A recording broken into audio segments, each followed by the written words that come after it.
खामोश रात है,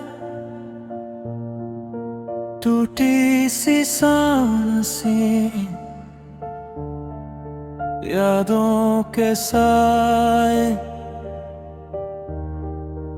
भीगती आँखें।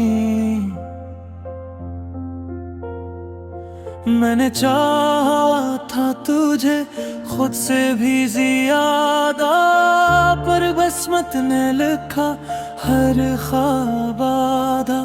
हंसती हुई तस्वीरें रोती हैं अब, तेरी जुदाई में खो गया सब। ये दर्द जो सीने में रह गया, लफ्जों में कभी न कह पाया। तू साथ न था तो क्या जीते, मैंने खुद को ही दफन पाया।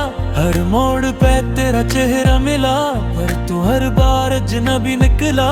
मैं टूट के भी तुझे चाहता रहा, और तू था जो बेखबर निकला।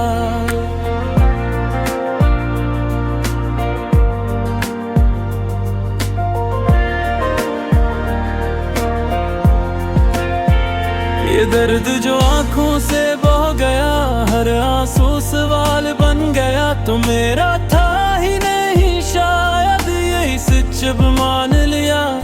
अगर लौट आओ एक पल को, मैं सब कुछ भुला दूंगा।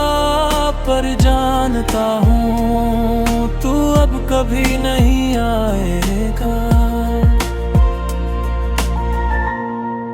अकेलेपन ने मुझसे कहा कि इश्क हमेशा अधूरा है, जो पूरा हो जाए इस दुनिया में, वो मोहब्बत नहीं समझौता है। ये दर्द जो दिल में रह गया,